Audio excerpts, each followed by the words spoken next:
Hi everybody, and welcome to my YouTube channel. Here is Mint Review. There it was, my new computer. Though I bought a refurbished model on Apple website, I saved like $600, which is pretty nice. The box it came in was a basic white box with Apple refurbished written on it. So once I opened it, there it was, in a paper wrapping, my gorgeous black computer. I chose the black model since I had the cosmic gray Apple product, such as the M1 MacBook Pro and my iPad Pro 3rd Gen M1. Once I tasted that M1 chip, I fell in love with it and I bought the iPad with the M1 chip, but that's not about that. Here goes the honeymoon. Now everything feels like it's brand new and fast, but I had work to do. I started benchmarking everything and pushing it to its limit. And I failed to do so. I have yet to make this machine lag, slow down significantly. I can make it slow down obviously, but never lag out or freeze as of now. I also started my day-to-day workflow. In my workflow with my job and my personal life, usually what I do is I get one desktop for my personal things and one desktop for my work things. I've always worked like that with macOS, multiple desktops. And man, this machine is blazing fast. I can access both desktops without any stutters, lags. It doesn't even break a sweat doing that. But to be fair, my M1 MacBook Pro was doing the same thing. Here is my personal workflow on a day-to-day basis. First thing, Safari with multiple tabs, including a couple of YouTube, Discord, Notion, Steam is probably open in the background, couple of easy to run software programs like Clean My Mac and things like that. And now for my job workflow on a day-to-day basis. I work with Edge, it's synced up with Microsoft Office. I have Outlook, OneNote, a couple of Excels, light spreadsheets, Word, a couple of PDFs. And as you can see, both my life and my job could be done on a MacBook Air with an M4. Why did I go with the M4 Pro 16-inch MacBook Pro instead? Well, that's because I'm a gamer. I usually game on my computer, and I can still game on my MacBook, please. Believe me. There's a couple of games that I played are native on Apple Silicon. And also, I have a trick up my sleeve. But I'm getting off topic right now. The computer felt so good in my hands. As using it, working on it, and the battery life, it was amazing. On my M1 MacBook Pro, the health of the battery was at 89%, which is not so bad for a older machine, but man, this thing is new and the battery shows that it's new. It lasts longer. It lasts so much longer than my M1 MacBook Pro. I was aware of the feeling that I would get with a new computer, that famous honeymoon phase, so I was still waiting to be surprised or disappointed at something.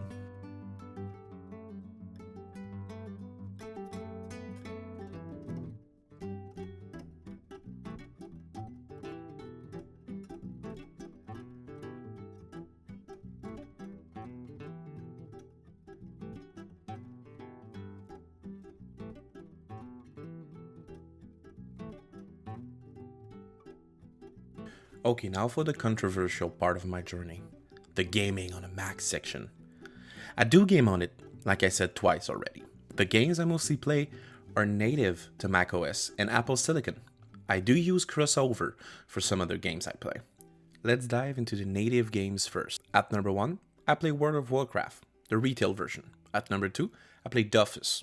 At number 3, Minecraft. At number 4, Hytale. Number 5, Terraria. And on number 6, Resident Evil games. And now for the non-natively supported games I play. Number 1, Fragpunk via crossover. Number 2, Cassette Beast via crossover. Number 3, Palworld via crossover. Number 4, Warframe via crossover. And number 5, I played a couple of games of Peak via crossover. And I know, Palworld has a Apple Silicon native version, but some of my friends play on PC and we cannot play together otherwise, so I do play on the crossover version instead. So I'll talk about the feeling and the performances of those games. World of Warcraft has no issue at all, it runs smoothly. In the main city, I have over 60 FPS. In Mythic Plus Dungeons, I have more than 100 FPS. It's a 5-man mode gameplay.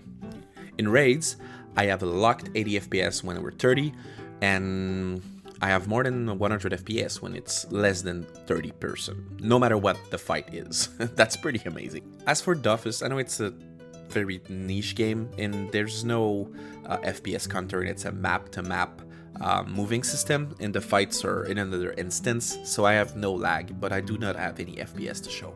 Well, for Minecraft, it runs at more than 200 FPS, but what else do you want? It's Minecraft. Hytale run like butter. I did not check the FPS, and I did not buy the software to check the FPS on that game, so I do not have like a comparison. Terraria, well, Terraria runs. I'm pretty sure Terraria could run at 60 FPS on my Apple Watch.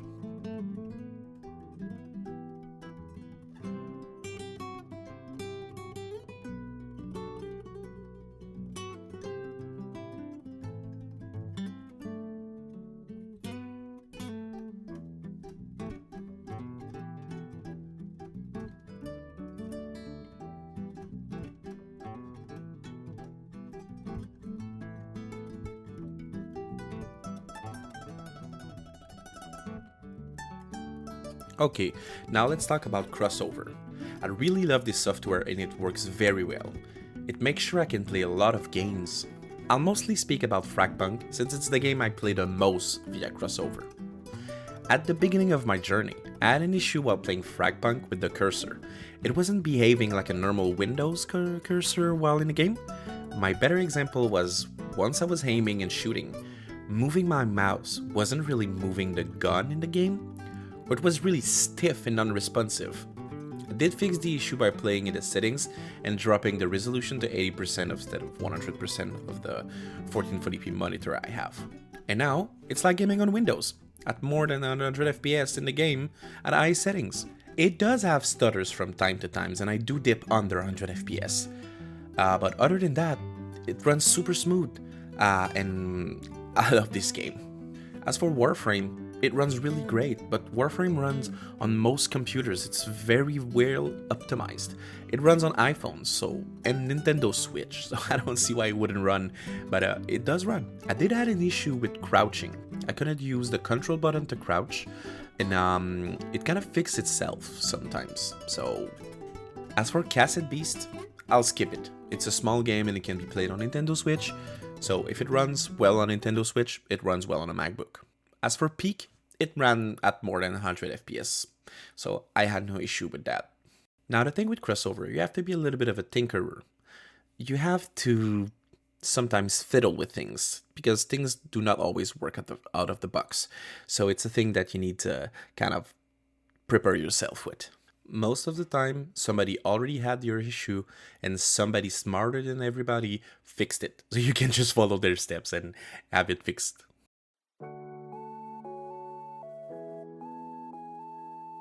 Okay, now for the productivity and content creation. These machines were built for that at the start, right? So of course it works well. It works super well for video editing, photo editing, coding, 3D works, everything that has to do with a pro, and music production as well. I forgot about that one, but it works very well for all of these cases. I think for most of creators, the fact that you can use this machine on battery or plugged in or whatever you are and have the same power, I think that's the big selling point of this. Once you're used to having a laptop with a dedicated GPU and you cannot use all of its power while you're not plugged in, it's okay when you're used to it, but when you're used to have a machine that can exploit all of its power, no matter where you are and what you're doing, I think that's what sold it for the most of creators. It's also the part where, even though you're kind of doing heavy work, you work in silence. That is a very nice thing. If you're used to having a laptop with dedicated GPU or powerful hardware, you're used to hear those fans. But on that computer, on that Mac, I know there's fans, but I don't think I've ever heard them outside of my gaming experience. So that is crazy that you can do everything like that and having no fan noises. For my case, I use the Creator Studio Suite for Apple, I know it's controversial right now, but I didn't want to like spend so much money to start a YouTube channel, so I just went for the month rental of the softwares. And man, that is cool. It includes Final Cut Pro, Pixelmator Pro, and all of the Office software that Apple uses, like Pages, Keynote, and Numbers. The so-called iWork is free normally, but you get some AI features included with the Creator Studio. Yeah, so those are the software I use. I know there's more included in the Apple Creator Studio, but I don't use the other ones. I'm not like into music and all of that stuff. As for video editing, like I said, I use the Final Cut Pro version that is included in the Apple Creator Studio suite, and it works so well. I'm pretty new to it and I don't know everything that software can do, and I'm still learning every day that I'm using it, but man, it feels so good. Everything works well and I got no lag. It renders perfectly. Every transition and everything that you include to it, the computer just gobbles it up. The same thing goes for Pixelmator Pro. I don't know the full extent of that thing can do, and I'm pretty new to it as well. I'm learning all of these softwares at once.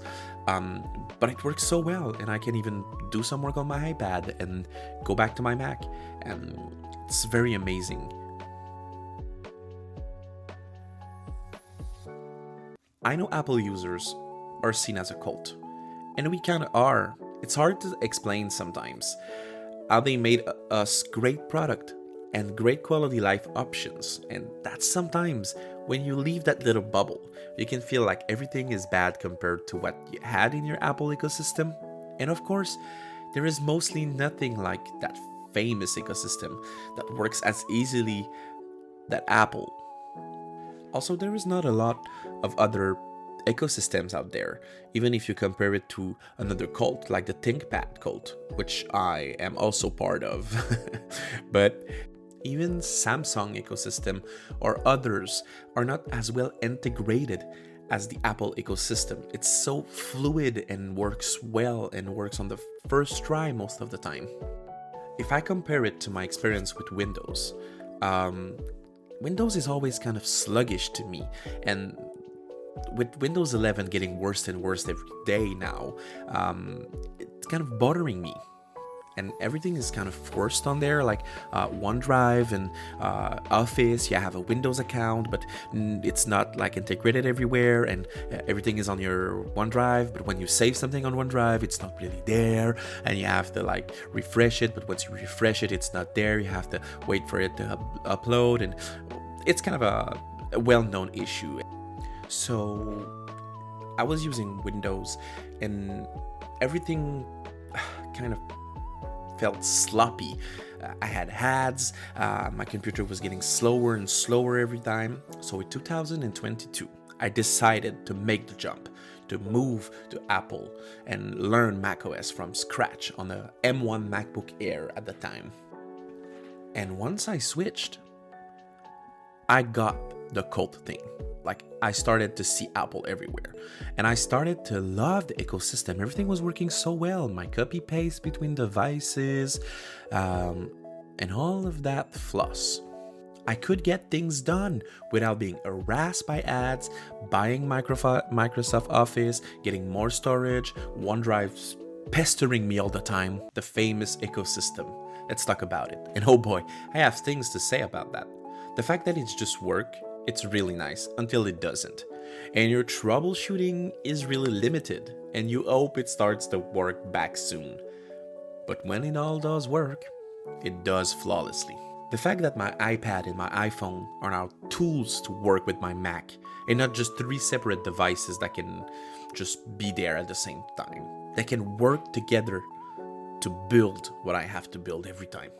And I think this is why a lot of people works with an iMac and a MacBook, or a Mac Studio or a Mac Mini and a MacBook. I know it's overkill to have two Mac to work with it, but I've seen a lot of people using it because it makes things more efficient, but I still think it's overkill. Also, just the fact that I can mirror my phone into my Mac and use it. I know that you could do it with Samsung in the past and everything, but now it's just flawless. It just works, and it's like using my phone but inside of my Mac. That is pretty cool. And while I talk about the phone, the fact that I can message, call, answer calls, respond to messages all on my Mac and it's synced, that is like the most beautiful feature for me. Like, I very like this feature so much. So the famous AirDrop, everybody talks about AirDrop, and AirDrop is that and AirDrop this, but it's really nice when I have to transfer things directly on my Mac without going through the sync of my cloud. It works well. I have nothing more to say, that it just works well. But it is not always so great. Sometimes when I use a full screen app or I game on my Mac and I want to do research, I don't want to close or alt tab, so I use my iPad. But if the iPad is still connected to the Mac as for a secondary screen, or that I can use my keyboard on the Mac so it detects that it's there, the keyboard on my iPad won't show up no matter what I do. The system registers that it's connected to my Mac, and my Mac has a keyboard, as it does, right? It's a computer, I have a keyboard, but the digital keyboard, the on-screen keyboard of my iPad, won't show up no matter what I do. It's a nice feature that the iPad connects itself to the Mac, but oh my god, it's so frustrating that it just won't register that I'm using it as a separate device and not like the ecosystem way. So you see, sometimes it's beautiful, but sometimes it's very, very bothersome. Also, when everything is synchronized, it is amazing, but when it doesn't, welcome to the nightmare. Or the very bad troubleshooting and lack of useful settings that Mac doesn't have. Like, for example, once my messages were not syncing, and instead of having it in the settings of messages, you had to go into settings of your computer, which is normal for Mac. You had to go into the settings. But even in messages, there was no settings about my syncing. I had to go into iCloud settings to sync into messages there and sync it on my phone as well to make sure it works. But since there's no progress bar or nothing, the messages were still not synced on my computer. I had to wait, but nobody told me I had to wait. There was no progress bar, nothing. I just had to wait for it to register, for the time to sync. I know it's normal, but a visual would have been nice. I only knew it started working back when I abandoned all of hope, and I was watching a video and somebody texted me and bling, it popped on my Mac. I was like, oh, it's back. Why is it back now? What did I do? Well, I just had to wait for the syncing, but it was written nowhere, no progress bar. So there are still nice features to be talking about, but I'm not going to talk about every nice feature. But I do use the copy and paste between my features the most, or the right click on desktop and import from iPhone to scan documents or take picture. That's pretty nice. Also, the fact that my AirPods just follow the device that has sounds. I don't know if it makes sense, but it will just transfer between my iPad, my Mac, or my phone. Whatever I'm doing just follows the sound. So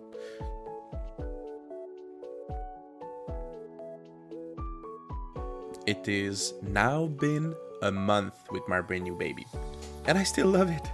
It's really hard to explain how it feels to still use my Mac after a month without just bragging about it all the time. But it still feels like day one even after 1 month, which I think is pretty normal for a new computer. But if I take my other experiences with a brand new computer, it was my Zephyrus G16 2024, and oh boy, I had a different feeling about that. You can see the other video about it. I feel like I can finally use all the power of my computer, and it feels so great. And this computer feels like the one. It breezes through normal tasks and productivity. It crushes through gaming and crushes through video editing as well. I'm pretty sure the M4 Pro is way too powerful for my use case. I'm pretty sure the normal M4 would have been perfect even for my use case. Even gaming or editing videos. I'm pretty sure it could have done everything for my basic YouTube channel. But I still bought the M4 Pro. I think it's for personal reasons, and also maybe if I can convince myself that it's for future proofing. But I still have no regrets.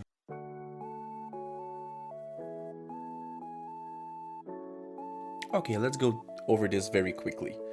Yes, it's an amazing build. a unibody aluminum, and acceptable I/O, I think for me it's enough.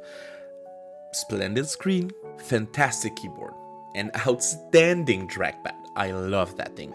For the I/O, I think it's enough, but I know that people want more. Still, here goes. Got one MagSafe charger, 140 watt capable. You got 3 Thunderbolt 5 USB-C up to 120 gigabytes second. You got one HDMI. I'm not sure about the spec about that one. You got one SDXC card slot, and you still got a 3.5mm headphone jack. And for me, it is enough. Using a dock or a dongle on a MacBook, it's not special in 2026. People have been using it since 2016 with MacBooks, so nobody's complaining anymore 10 years later. Overall build quality is great, like every expensive laptop in this day and age, right? The speaker system on the computer is very nice. For laptop speakers, obviously somebody will be like, my speakers are better on my computer because I have a big set of beautiful big speakers. And I understand, but for a laptop, they're very loud and clear, and they're cool. I like it. Though sometimes I think the sound is too deep. I don't know how to say that, but when I listen to just somebody talk on YouTube, I find myself raising the volume more than I would like to hear the voice better. So I think I'm used to have like thinny speakers that just makes voice better than all of the sounds around. Or maybe I'm old and I'm going deaf. Who knows?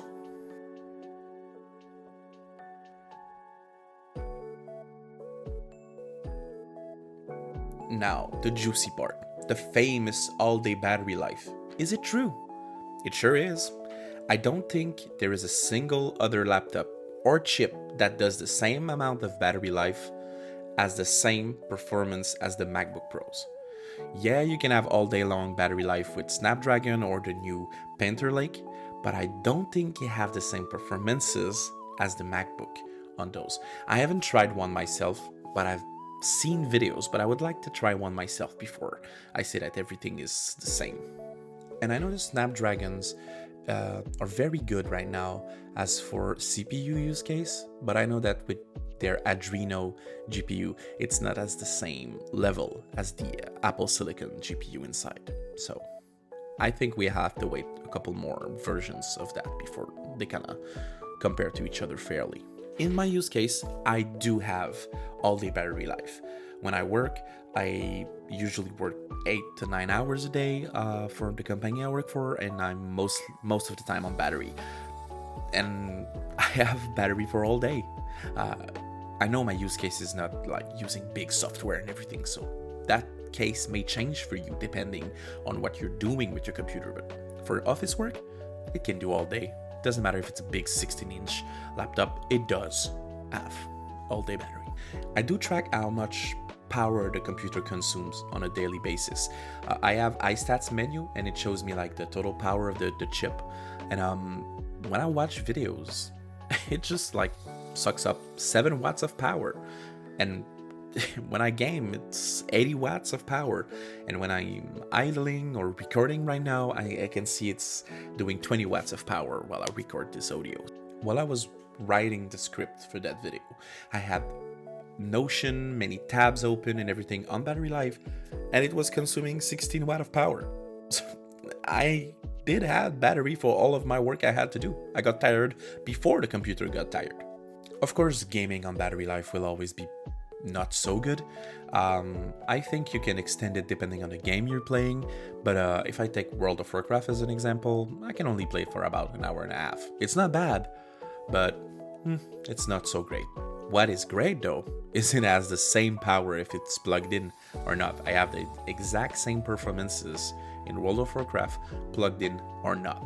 So that is nice. At the end of the day, this machine is great, and I'm really happy that I have bought it. Do I recommend it? Yes, without any doubt. Is it for everybody? No, I know some users can't deal with macOS. And I will do my best to review a Windows laptop in the future. I have one in mind, and I'm tingling to buy it right now. If you need a polyvalent machine with great battery life and amazing performance, and you have the budget, go for it. If you want to try out the Apple ecosystem for yourself, I would recommend you buy an M1 Pro chip. Because it's very less expensive right now, and it's affordable, and the computers still work very great. And if you don't want to be the Apple ecosystem, which is totally fine, I can't really say right now which machine to get. There's so many choices and I haven't tested all of them that I will really trust. Probably like a G14 or a G16, and I will recommend with an AMD CPU. I'd avoid the Intel on the G16 if you know what I mean. You can watch my other video to understand why. Thank you for watching. Remember to like and subscribe. Mince out.